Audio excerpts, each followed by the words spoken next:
je prie le Dieu Tout-Puissant, afin qu'il me donne lumière et compétence pour vous ouvrir et expliquer le livre de la vie et des voyages de Christophe Colomb, qui a découvert l'Amérique et ce qui est ultra.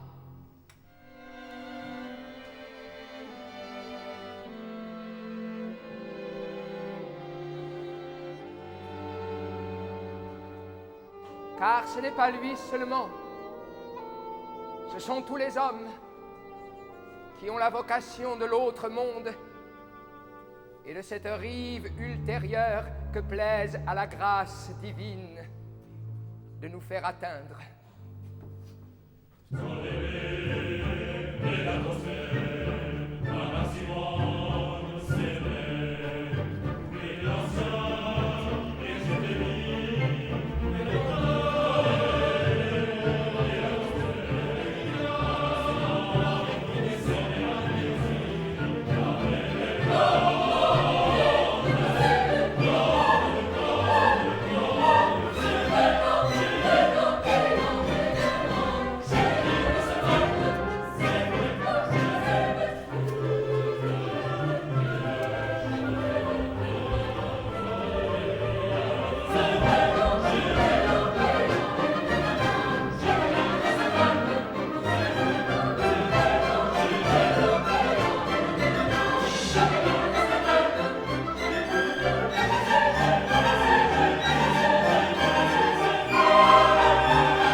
L'Amérique a été découverte.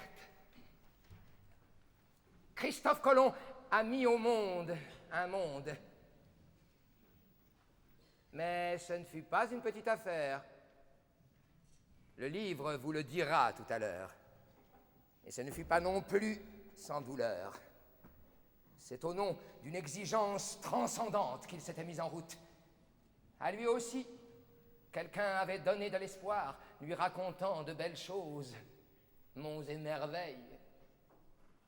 Et maintenant, terre et ciel, pleurez sur moi, s'écrie le navigateur. Non pas, porte-Christ, n'attends pas qu'il s'attendrisse sur ton compte.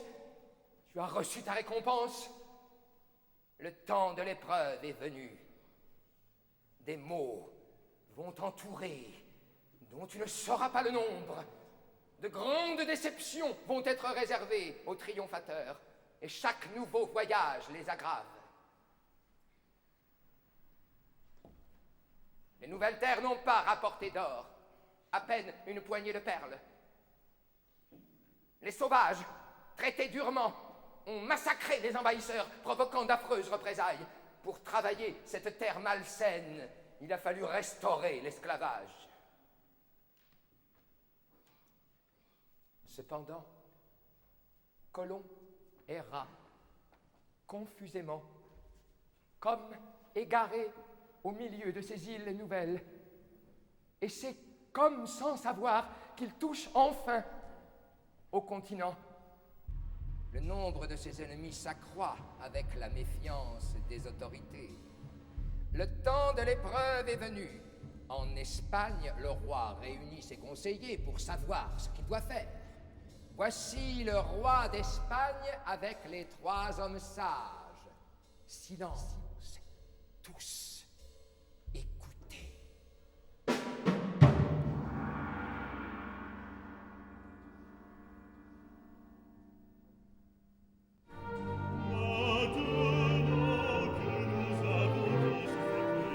Les affaires d'Italie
malade, malade, elle est fort malade. Elle ne veut pas voir les médecins, sa faille proche. Car les anges la secourent et portent jusqu'au trône de Dieu l'âme de la catholique. Ainsi soit-il, ainsi soit-il. Que pensez-vous de Christophe Colomb? Il dit qu'il est ambassadeur de Dieu. Il a trouvé un autre monde. Il dit que l'Espagne est une chose toute petite. Nous pensons que le roi est plus grand que le sujet. Pensons que le serviteur ne peut pas paraître plus grand que le maître. Pensons que l'on parle beaucoup de Christophe Colomb. Nous pensons que ce qu'il a trouvé, c'est de l'inconnu. Nous pensons que l'inconnu est une chose toujours Nous pensons que désagréable. ce n'est qu'un des hommes de Porde à qui il arrive de trouver un trésor. Que pensez-vous de ce que j'ai fait pour Christophe Colomb et de la donation que je lui ai donnée? C'est autre chose, d'être généreux, des choses certaines, des choses certaines. Mais c'est un honneur que ne lui avait pas donné l'Espagne, afin que par le moyen de l'Espagne, il fasse une nouvelle Espagne. Celui que son œuvre arrive de donner, le corbeau a attrapé le poisson, le pêcheur prend le poisson. Que dois-je faire de Christophe Colomb? J'avais un ami dans mon quartier qui s'appelait Bonfère. Parlez d'un homme mondialiste qui s'appelait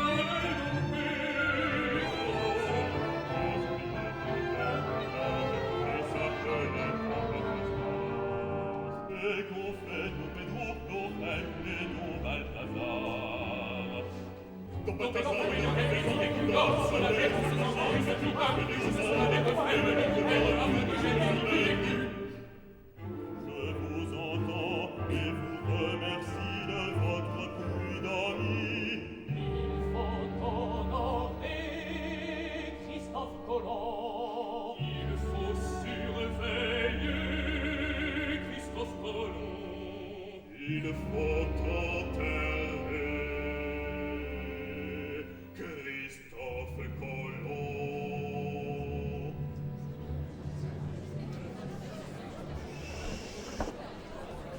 Silence! Je prie ces messieurs et dames du cœur de vouloir bien se montrer un peu moins turbulents, un peu discrets. Sous prétexte qu'on n'a pas besoin de leur service. Dans la scène qui précède, pas plus probablement que dans celle-ci qui va commencer. Et croyez-vous que les gens soient restés bien sages et immobiles, aussi bien en Espagne qu'en Amérique, cependant qu'arrivait, se propageait aux quatre coins de la terre la prodigieuse nouvelle de la découverte de Christophe Colomb? Pourquoi parler de l'Amérique? Il n'y a pas encore d'Amérique. Je vous demande pardon, il y a une Amérique dans la nuit. Et le pied de Christophe Colomb l'a fait trembler d'un bout à l'autre. Tout le monde bougeait. Tout le monde, des deux côtés, essayait de communiquer. La vérité est que ces messieurs et dames du cœur sont mécontents. Et pourquoi donc sont-ils mécontents? Et tout le monde s'attendait à une grande scène triomphale qui aurait représenté le retour de Christophe Colomb en Espagne et qui aurait comporté de magnifiques développements pittoresques et musicaux. Hein? Ce retour avec les costumes, l'ambiance de Grenade conquise, les cloches, les trompettes, les fruits nouveaux, les sauvages emplumés et leur majesté qui reçoivent gracieusement Christophe Colomb. Il courbe le genou devant le trône et leur fait hommage d'un monde nouveau. C'est épatant. Il me semble que j'entends déjà la musique. Peut-être même un petit ballet grenadin. Ah, c'est cela, un petit balai n'aurait fait de mal à personne. Un mélange de fandango et de danse du ventre, quelque chose dans ce genre. Je trouve que ça manque un peu de femmes jusqu'à présent. Voilà mon opinion si vous voulez la savoir. Eh bien, j'en suis fâché, mais cette scène fait défaut. Et pourquoi est-ce qu'elle fait défaut? Elle fait défaut parce qu'elle n'y est pas. Elle n'y est pas parce qu'elle manque. Et elle manque parce qu'elle n'y est pas. Je n'ai pas d'autre explication à vous donner. Quoi qu'il en soit, c'est une tempête de premier ordre qui est en train de se brasser. C'est à cette page que je rouvre le livre. Attention. À son 3e voyage, Christophe Colomb fut renvoyé en Espagne. par le bonhomme que le roi d'Espagne lui avait substitué dans ses pouvoirs prisonnier et enchaîné. L'image devant vous représente le fond d'un bateau. Christophe Colomb est attaché, comme vous le voyez. Tout autour, c'est la nuit et la tempête sur l'abîme atlantique. Silence! Laissez-moi parler! Tout autour de lui, c'est la nuit et la tempête sur l'abîme atlantique. Christophe Colomb est attaché à la racine même du bateau. Je veux dire, dans la cale, au pied du grand mât. Vous voyez autour de lui la membrure et la charpente du bateau, pareil aux côtes de la baleine qui engloutit Jonas. Le commandant du navire vient rendre visite à Christophe Colomb. Avec lui, derrière lui, il y a le cuisinier. Un drôle de cuisinier. Vous savez, on ne trouvait personne pour river les fers de Christophe Colomb. C'est un cuisinier qui s'en chargea. Voilà le cuisinier. On me dirait qu'une paire de cornes se cache sous ce bonnet et que ses pieds sont fourchus. Que je n'en serais pas autrement surpris. Je viens prendre des nouvelles de votre seigneurie. Commandant de ce bateau en écolie, pourquoi n'êtes-vous pas à votre poste? Un autre me commandait bien haut de me fendre la mort, et ma place fut à la racine du bateau auprès de Christophe Colomb. Sauve-nous, Christophe Colomb, tiens bon, Christophe Colomb, tiens le mât, Christophe Colomb. Est-ce moi qui tiens le bateau? Oh, que tu tiendras le mât, toutes les fureurs du chaos ne pourront rien contre nous, et notre bateau trouvera à travers cet univers un chemin sûr. Mais je crois bien fait de l'enchaîner.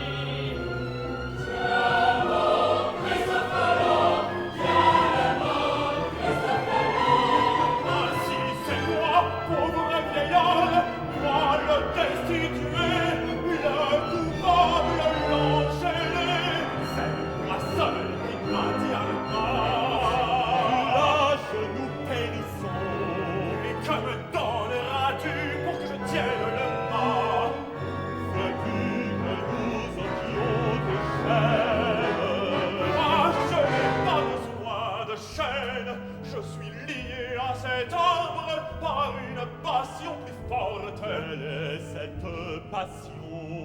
Elle s'appelle la justice. Elle s'appelle la justice. J'en appelle à la justice de Dieu.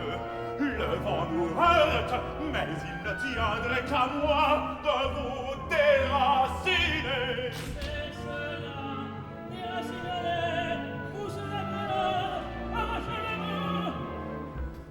Écoute, dans une tempête comme celle-ci, il y a 3 moments effroyables. Le premier vient, il arrive, et je sens mes genoux qui se dressent sur ma tête. L'enfer charge, je la charge de Bémotte et de Léviathan. Tiens bon, Christophe Colomb, au secours, Christophe Colomb. Trouve la parole qu'il faut contre le chaos déchaîné. Regarde cette épée de la parole.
chemin et ma propriété. C'est pris la chaîne que je vous ai mise, on ne vous l'enlèvera pas. Petit homme, une seconde, moi qui crache sur terre, tout le désespoir qui peut tenir entre le sommet du ciel et ses fondements, va de connaître, la réserve n'est pas épuisée. Avance, avance, avance, le ciel coule, l'homme s'effondre, toutes les choses sont jamais perdues, qui se nous jamais le chemin. Elles arrivent. Il est un homme appelé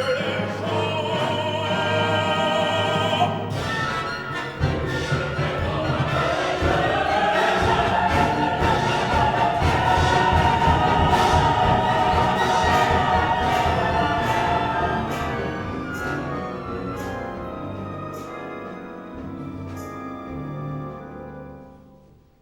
Il y eut un homme appelé Jean.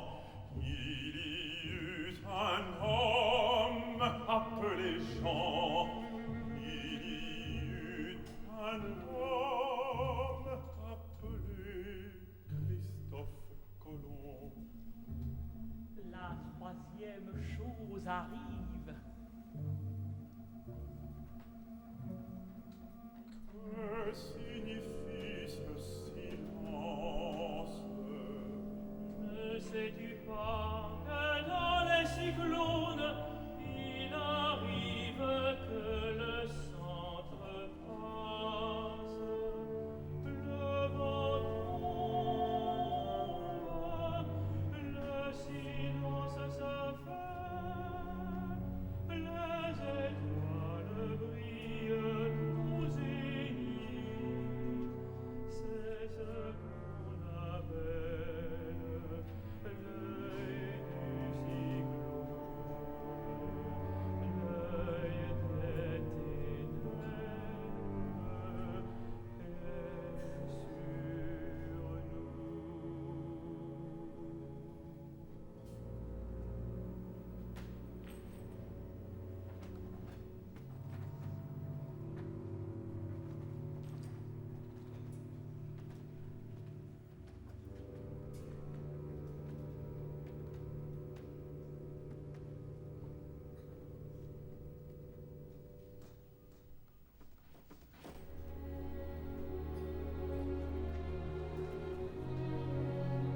Où sommes-nous? Nous sommes à l'intérieur de ta conscience. Je ne distingue rien.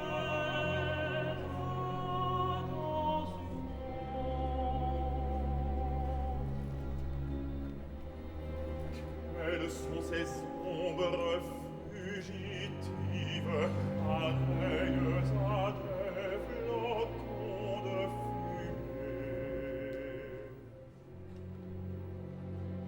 Tout un peuple, toute une vaste multitude, que tu as exterminée.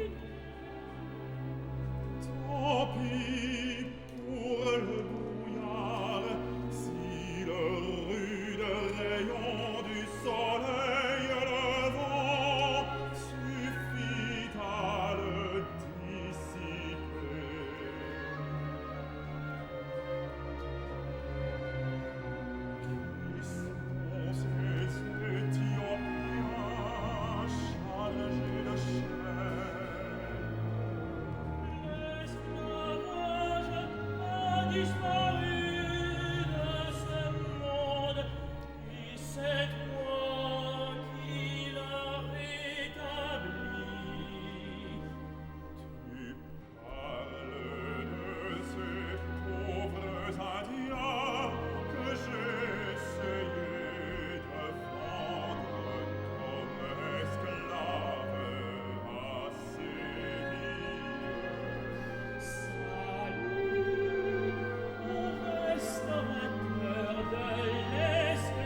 personne, je ne vois que mon ombre sur le mur.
Bien répondu, Christophe, bien répondu, porte-Dieu. Père Christophe Colomb, qu'est-ce que c'est au juste cette chose que tu as découverte et que tu as saisie par un antre dans la nuit? Oui, qu'est-ce que c'est au juste? C'est la curiosité qui dévore. Est-ce une main de la vieille mère Azir? La seule chose. Eh bien, je suis bon, je vais éclairer cela avec un rayon de ma lanterne.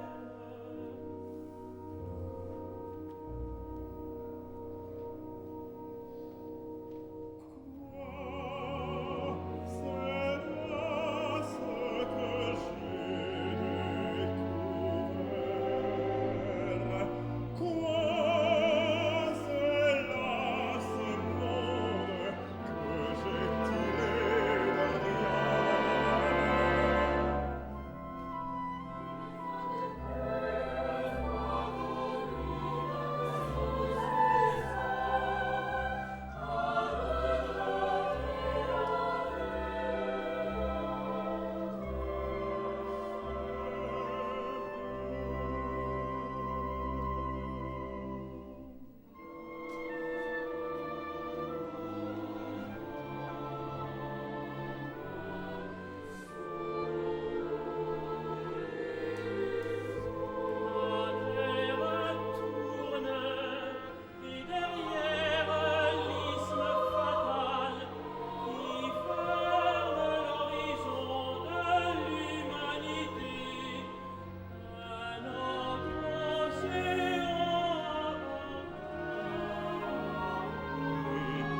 Le bateau est arrivé. Christophe Colomb a été délivré de ses chaînes. Ceci est un site en Espagne. C'est ici qu'il faut nous arrêter, s'il vous plaît. C'est ici que la reine commande que vous l'attendiez.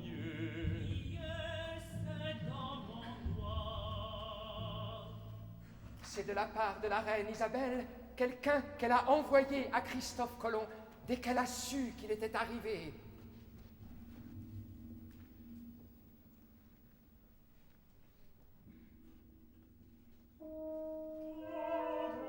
Dans ces heures de ténèbres, la confiance de sa majesté était ma seule étoile. Ces deux beaux yeux, jadis, les seuls qui m'aient jamais regardé, ils vous regardent encore. Quelle joie de penser, après toutes ces affreuses rumeurs, que sa majesté a été soudainement guérie. Il n'y faut plus penser, ces mots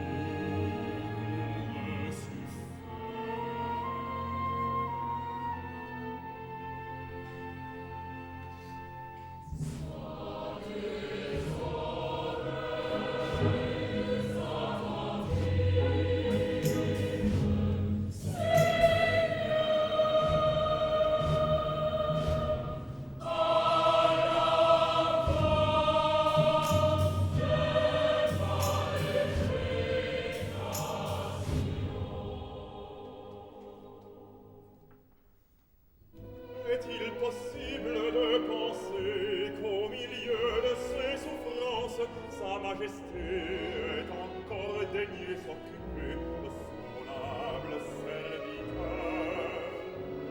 Elle ne pensait qu'à vous et vous êtes, votre nom était sans cesse sur ses lèvres.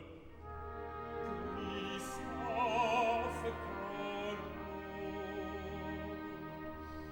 Quelles sont les intentions de sa majesté à mon égard?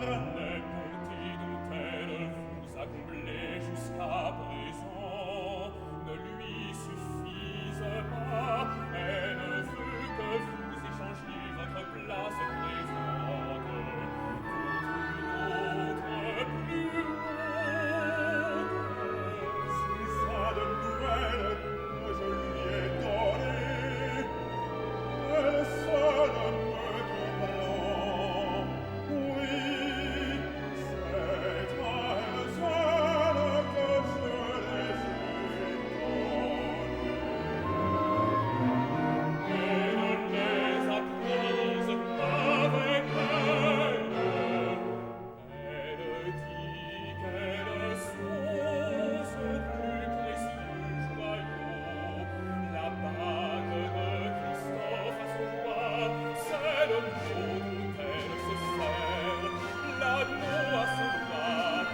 Es-tu le seul à savoir partir? Es-tu le seul à désirer? Étais-tu le seul à nourrir ce désir d'un autre monde? Celui-là est-il si beau? Le chemin royal que tu as déroulé sous ses pieds, comment ne l'aurait-elle pas suivi? Ainsi, ce désir qui me dévore le cœur, elle l'a connu. Elle n'a connu qu'une seule chose. Quelle chose? Dieu qui ne se laisse pas arrêter par les distances temporelles avait remis ton salut entre ses mains et la clé de cette âme violente. Dieu, à elle seule, avait remis la clé de ce cœur dur. Elle savait qu'elle avait les clés de ton salut entre les mains. Je le sais. Je l'ai toujours su. Nous voilà à l'auberge de Valladolid. Celle-là même où Christophe Colomb se trouvait avant d'entreprendre ses voyages. Il est vieux. Il est malade. Il va mourir bientôt. Le vieillard a le licou de sa mule autour du bras. C'est son seul bien. Il a peur qu'on la lui vole. Il déballe son pauvre bagage. Qu'est-ce qu'il y a dans le coffre? Des livres, des papiers, un portrait de femme. Il y a encore quelque chose qu'il cherche tout au fond. Des chaînes.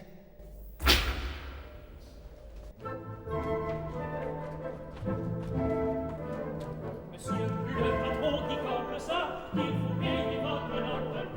Mon ami, qui a tout patron que moi, Christophe Colomb, amiral des Indes occidentales, je lui serais obligé d'attendre quelques jours.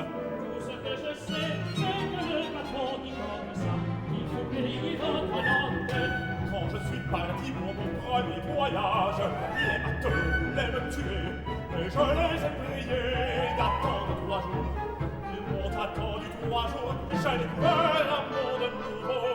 Maintenant, c'est le patron que je prie d'attendre 3 jours. Je vais le chercher.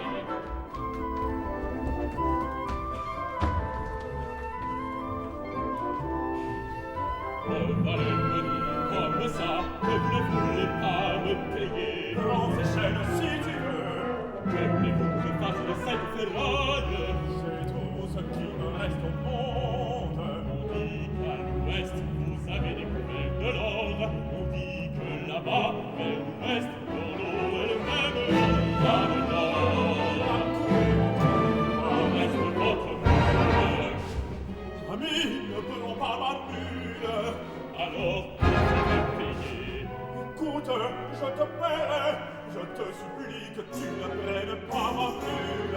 Je n'ai plus d'amis, tout le monde m'a rejeté. Il ne me reste plus que ce pauvre animal, ce fidèle serviteur, ce bon compagnon qui croit en moi, qui ne me querelle jamais et qui fait tout ce que je lui dis. Si vous ne m'avez pas payé d'ici demain, je prends votre mule. Christophe Colomb, pourquoi m'as-tu abandonné? Monsieur, il est devenu fou.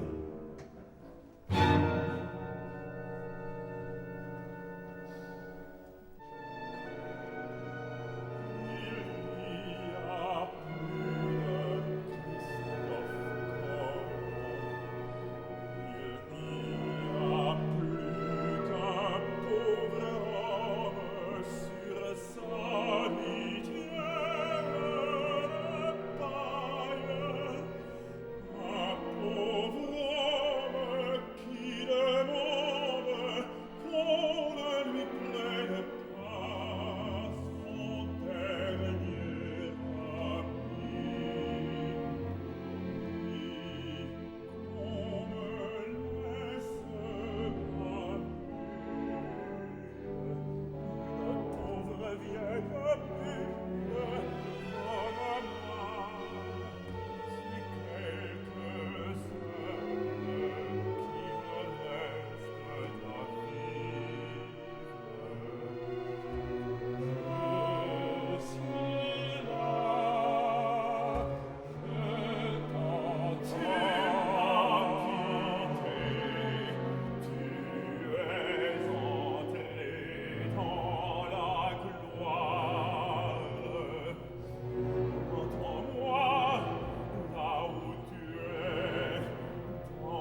sommes à Majorque,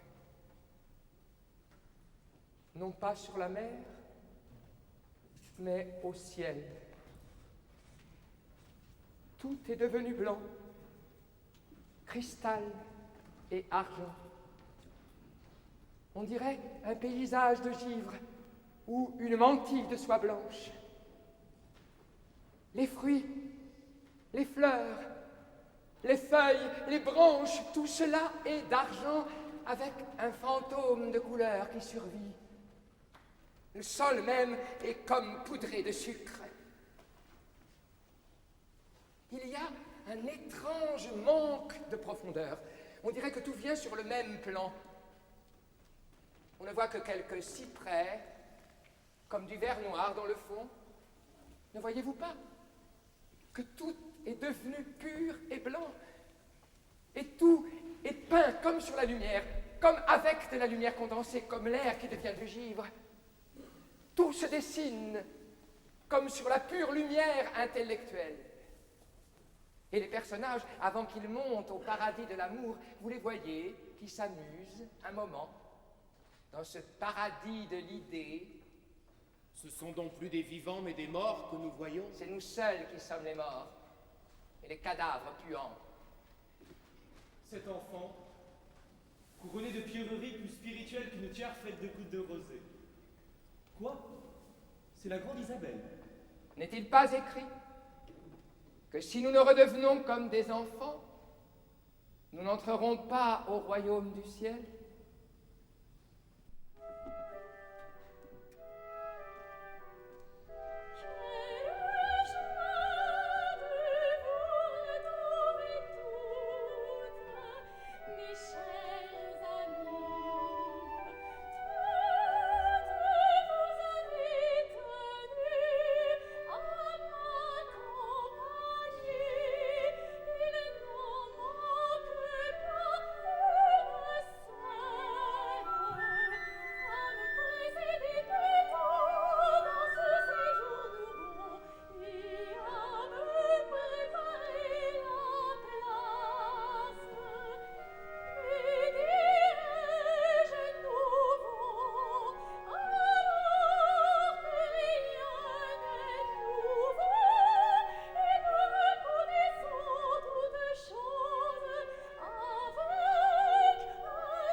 Que nous avons vu tant souffrir avant d'entrer dans la gloire. Sachez maintenant qui il est et apprenons du livre ce qu'il a mis en route.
Christophe Colomb, Christophe Colomb, viens avec nous, viens avec nous, Christophe Colomb!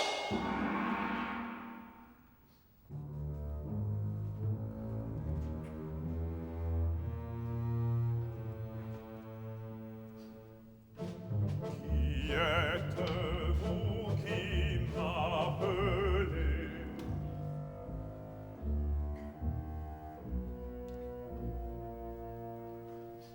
Qui êtes-vous qui m'appelez?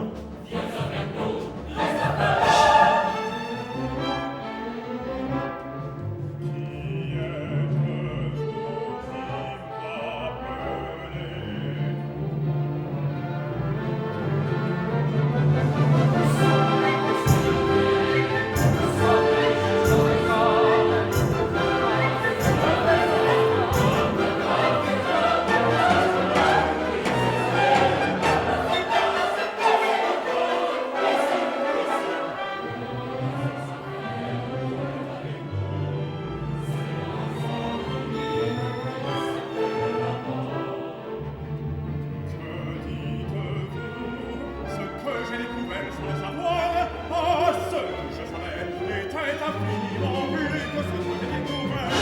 Et ce qui est réel dans l'éternité est infiniment plus réel que ce qui est J'ai passé la limite.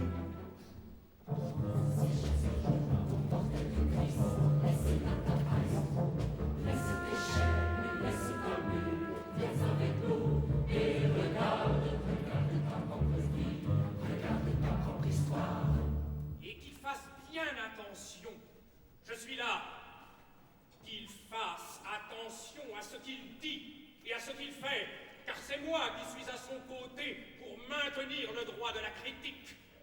Et que fait cependant le roi d'Espagne, que le vieux Christophe Colomb est venu supplier à Valladolid? Qu'est-ce qui se passe à la cour, dans le palais du roi d'Espagne? La scène représente une salle dans le palais du roi d'Espagne. Ce que tous voient apparaître au loin dans la brume, c'est l'Amérique telle qu'elle était connue alors, telle qu'elle émergeait peu à peu du sein des eaux, un essaim d'île, le jardin de la reine, comme on l'appelait, et tout autour des lignes de côte qui se dessinaient ça et là. Ces 4 personnes empanachées, présidant les 4 quadrilles qui ne cessent d'évoluer sur l'échiquier des cours, ces 4 idoles féroces qui ne cessent de défendre leur petit bagage de prérogatives et de connaissances. Tu les reconnais, Christophe Colomb. Elles s'appellent l'envie, l'ignorance, la vanité, et pire que toutes, l'avarice. J'entends non pas seulement l'avarice de la bourse, mais celle de l'esprit et celle du cœur. Je demande la parole.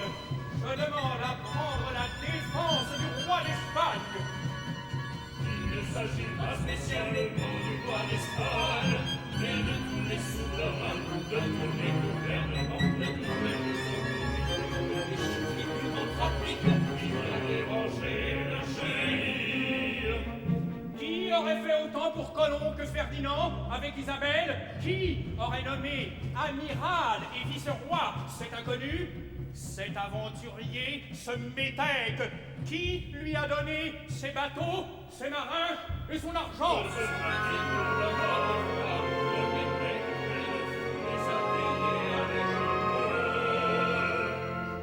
Il ne savait pas ce qu'il avait découvert. Je savais beaucoup plus que vous ne saviez. Tu te décides donc à parler? C'est à toi que je m'adresse, Christophe Colomb. Charlatan, ignorant, halluciné, marchand d'esclaves, menteur, révolté, incapable, calomniateur. Pourquoi es-tu venu déranger désengorger l'Espagne de sa vocation et de toutes ses traditions respectables? Pourquoi l'as-tu attiré vers l'autre monde? Pourquoi es-tu venu déranger l'Europe de son petit travail? Ce n'est pas d'être enchaîné seulement que tu méritais, c'est d'être fusillé! Ses formes, ses illusions, ses soupçons, ses mensonges, sa jalousie, son égoïsme, sa cruauté, son mépris de ceux qui l'avaient les couleurs, oublie de ceux qui n'avaient pas trouvé encore. Tout cela, ce sont les fautes de l'amour. Madame, qui saurait le juger? Quel amour! L'amour de la terre de Dieu, le désir de la terre de Dieu, le désir de la possession de la terre de Dieu. Un génie est comme les rois, pour retrouver le soin des vieux, et les volontés et tout Ton nom baigne de mensonge, mon nom est l'ambassadeur du Dieu, le porteur du Christ. Mon premier nom est le porteur du Christ, et mon second nom est tout ce qui est lumière, tout ce qui est esprit, et tout ce qui a des ailes.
Comme vous savez, Christophe Colomb a souvent prétendu qu'il était d'une illustre naissance.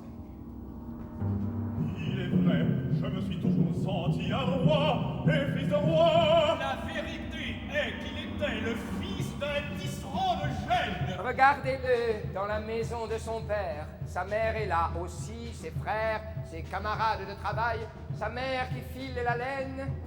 Lui, il lit dans un livre l'histoire de Marco Polo.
Christophe,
qu'il faut réunir, l'œuvre de Dieu qu'il faut achever, cette terre que Dieu t'a donnée, comme la pomme dans le paradis, pour que tu n'apprennes en tes pas, c'est cela, ton ta mère. Moi je suis vieux, et je suis plein de la même flamme de cœur. Tout cela n'est pas ma famille, tout cela n'est pas ma patrie, tout cela est ma vie, que je me fais.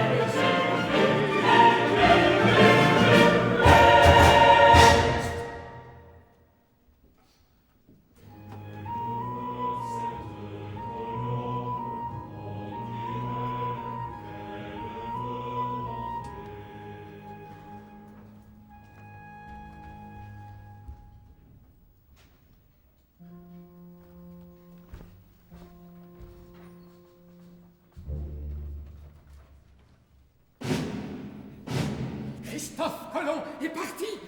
Christophe Colomb est parti, il est parti.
Voici Christophe Colomb aux Açores. Voici Christophe Colomb aux Açores. Là, sur le rivage, il rencontre une épave. Attaché à une épave, un vieux marin presque mort. Attaché à une épave, un vieux marin presque mort.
revenu à Lisbonne.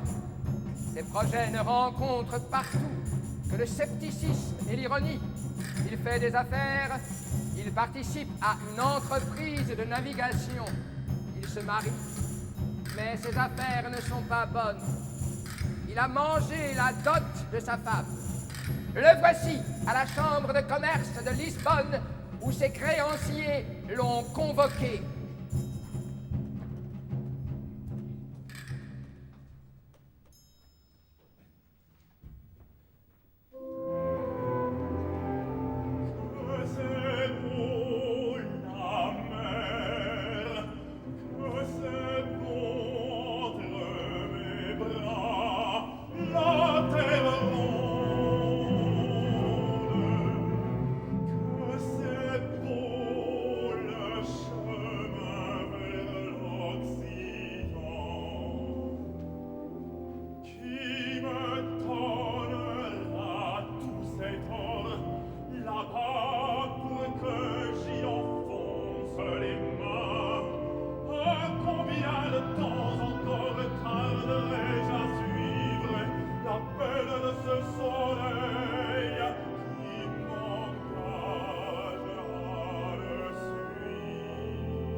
Qui vient de lancer sur la mer un tel coup de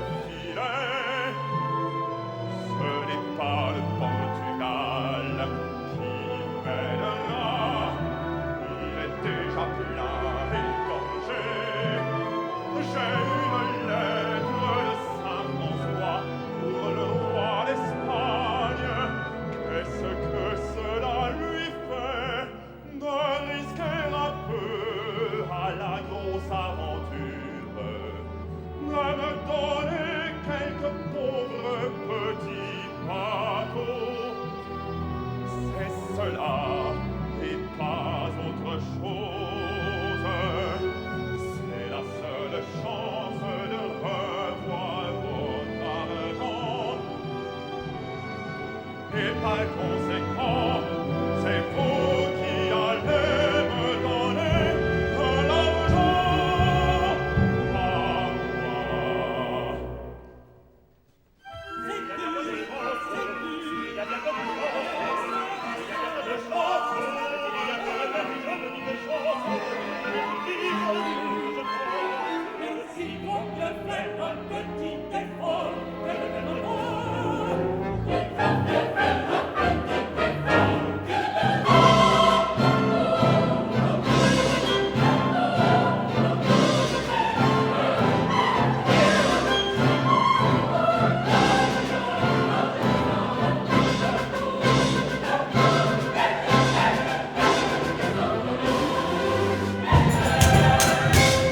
Et voici Christophe Colomb en Espagne.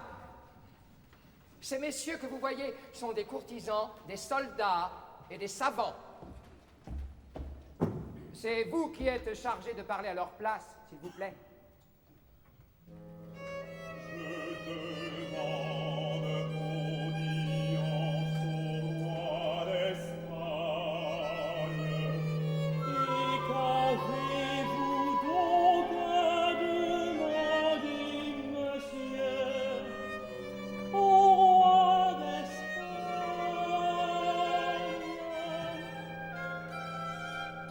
Je n'ai rien à demander au roi d'Espagne. C'est moi qui ai à lui donner quelque chose. Le musulman a été chassé, grenade prise, des Pyrénées aux colonnes d'Hercule. Toute l'Espagne est au roi d'Espagne, et c'est vous qui venez offrir quelque chose au roi d'Espagne. Je dis que l'Espagne est une trop petite chose pour sa majesté.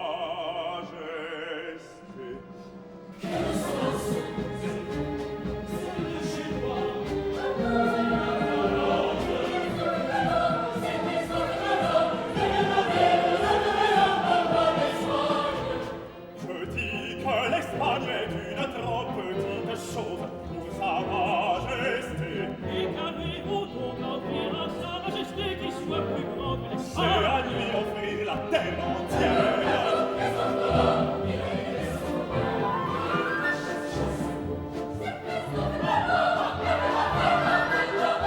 La terre est à Dieu. C'est la volonté de Et Dieu. où que le cage de ces saintes épouses? C'est à nous qu'une colombe m'a montré.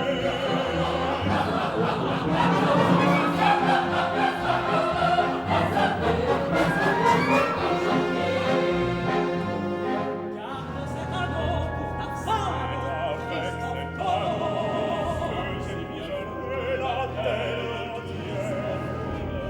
C'est moi qui suis la colombe porteuse du Christ. C'est moi qui ai été envoyé pour bénir la terre. Je n'ai pas béni la terre de Dieu. Je tends la main qui va à la recherche de Dieu. Et moi je dis que la terre est ronde et parfaite. On ne se trompe pas, on s'en fout le soleil. Car les âges, il n'y a qu'à tendre la main. Oui, elles sont derrière toi.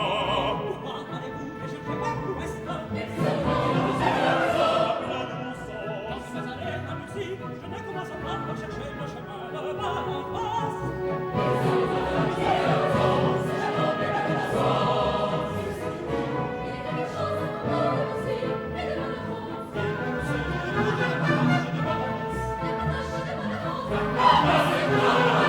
Seulement la voir le roi d'Espagne. Sa majesté est occupée à des affaires d'État. Amenez-le par. Je suis la colombe dans sa main qui ouvre la main.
Christophe Colomb ne vient-il pas de dire que la Terre était ronde comme une pomme?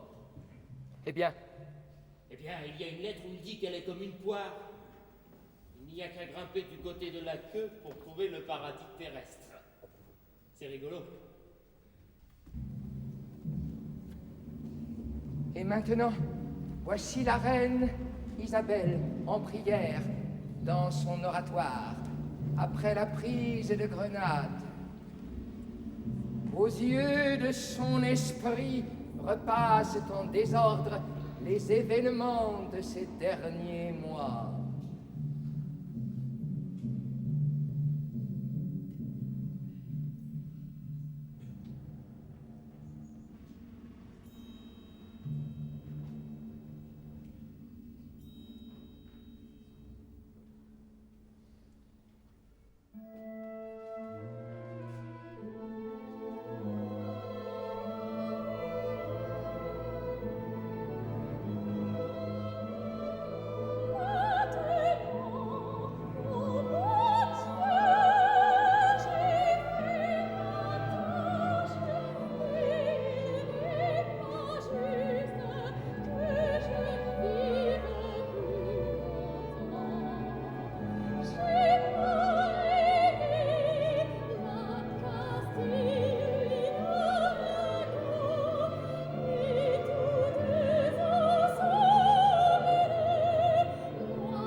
de Cadix.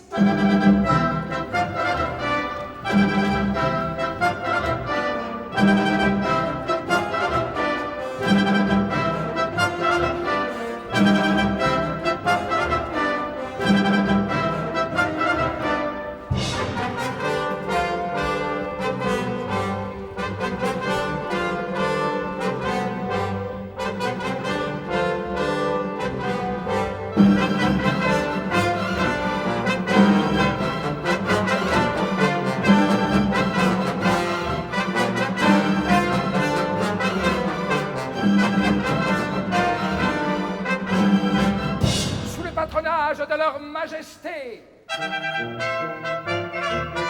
Le voyage merveilleux, Christophe Colomb, amiral et vice-roi des Indes occidentales, s'adresse aux navigateurs de Palos.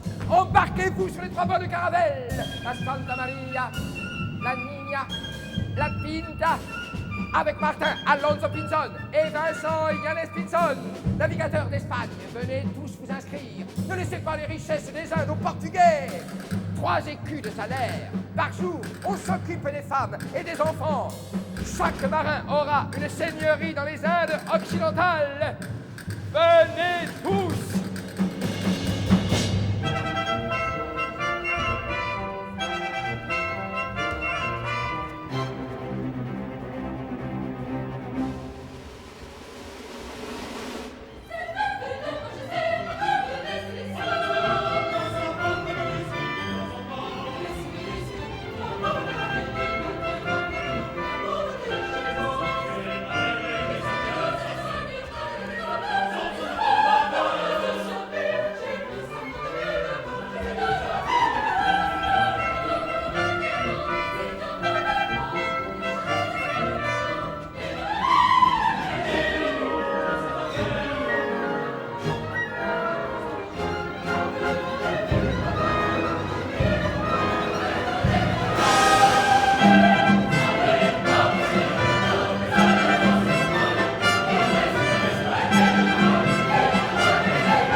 Maintenant, il est temps de regarder ce qui se passe en Amérique.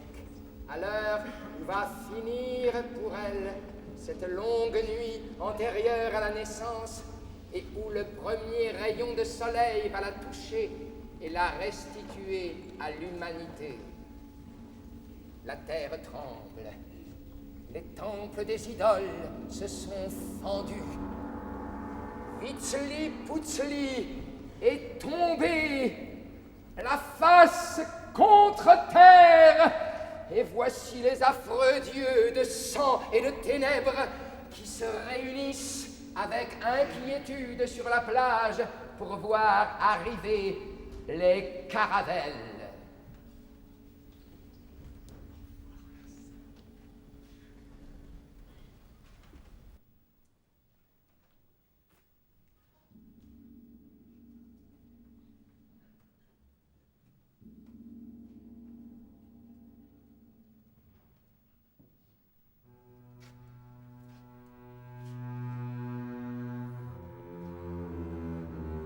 Huitzilopochtli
désespoir.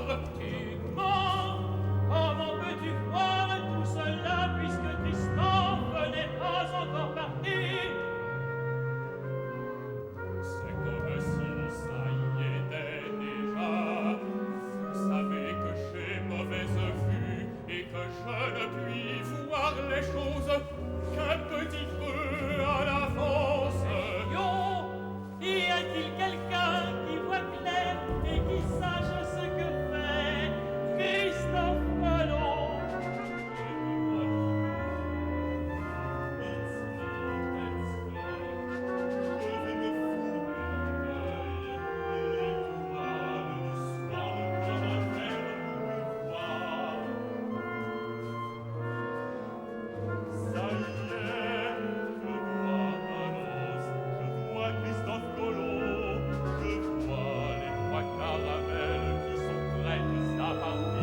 Est-ce qu'il veut?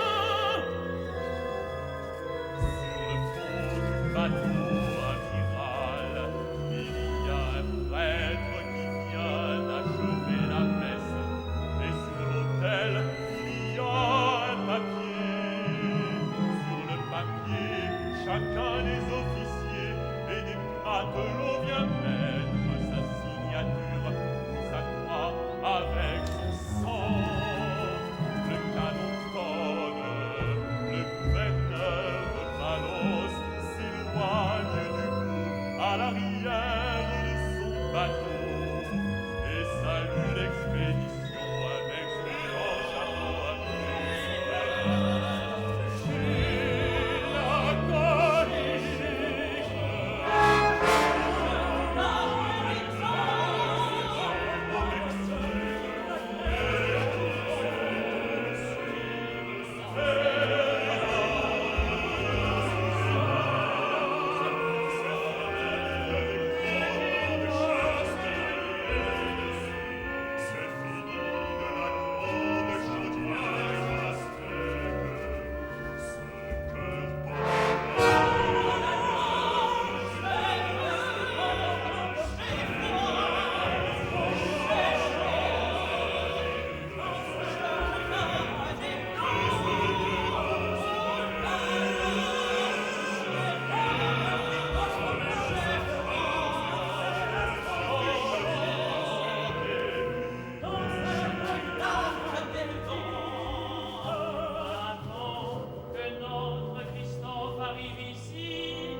Ici commence la grande scène, la fameuse scène de la révolte des marins.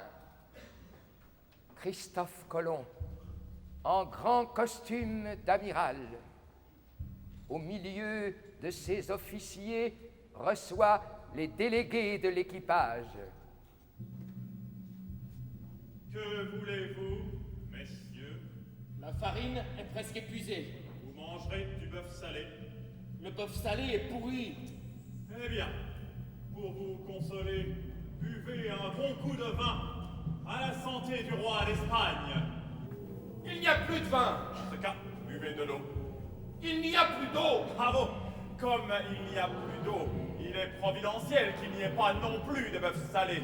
Je ne sais pas si vous l'avez remarqué comme moi, mais il n'y a rien qui fait peler la langue comme cette carne du Guadalquivir. Les équipages disent qu'ils ne veulent plus marcher. C'est grave, c'est grave. Et dites-moi, mon ami, que feriez-vous à ma place? Je réunirai le conseil des anciens. C'est cela!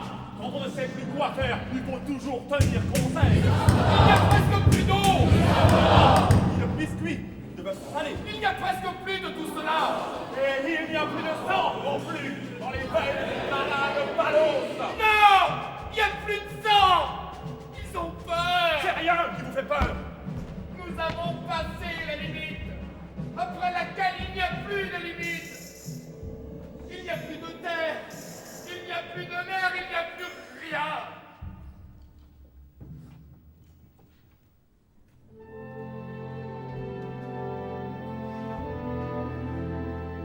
Il n'y a plus rien. C'est justement cela qui est bon. Et voilà ce qu'on appelle des matelots. C'est ce que la vie du matelot n'est pas éternellement, non pas d'arriver, mais de partir. Ah, gens de monde, partons à Dieu. Et si ce n'était sa volonté, si ce n'était la mission qu'il m'a donnée, oui, ce serait presque avec regret que je verrais paraître la terre à la peau. Je vous déclare que si cela dépendait de moi, je voudrais être tellement parti que le retour serait impossible. Ah, je n'en aurais jamais assez de cette étendue immense des déserts.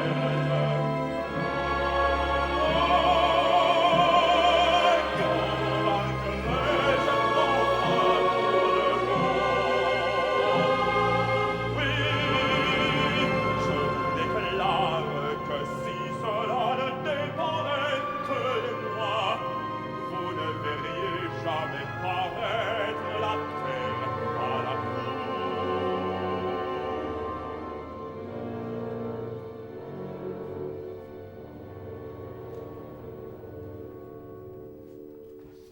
Il faut réunir les commandants et les anciens. Et que disent les commandants et les Ils disent anciens? qu'il ne faut pas tenter Dieu. Ils disent qu'il faut revenir. Que dit Martin Alonso? Il dit qu'il faut revenir. Et Martin Alonso, n'est-ce pas, est un matelot fini? Nous avons confiance en lui.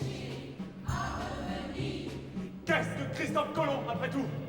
Un fou, un rêveur, un sans-patrie, un illuminé, un tailleur, un ignorant, un gardeur de matelas.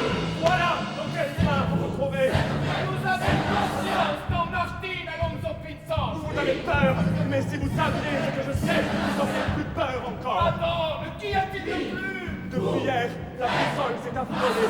Elle tourne comme un coton. Il n'y a plus de nord pour elle. C'est ce que je disais. Il n'y a plus rien. Notre-Dame de Valence, ayez pitié. Alors j'ai jeté à la mer cette petite boîte ridicule. Jeter la boussole à la mer. Il me reste le soleil. Amiral, nous vous prions tous de retourner les bateaux et de revenir. Il faut revenir. Il faut revenir. Il faut revenir. Mais qui vous empêche de revenir? Il n'y a que moi. Il n'y a que ce seul homme ici qui veut passer outre. Qui vous empêche de le jeter à la mer? Camarades, jetez-vous tous à genoux et suppliez notre amiral de revenir. Il faut revenir.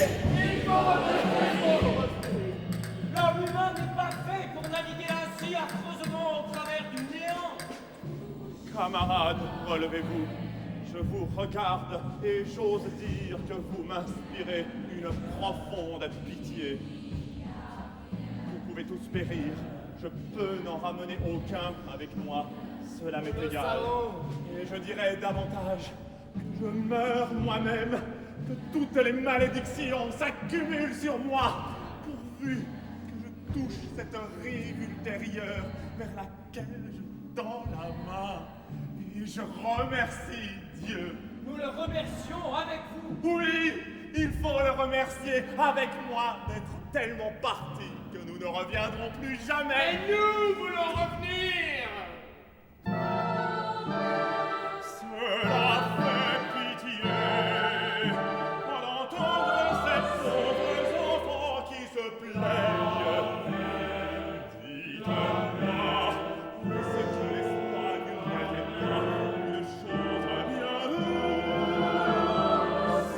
Seigneur, ça ne parlait pas d'Espagne. L'eau glacée que l'on boit accorde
Muse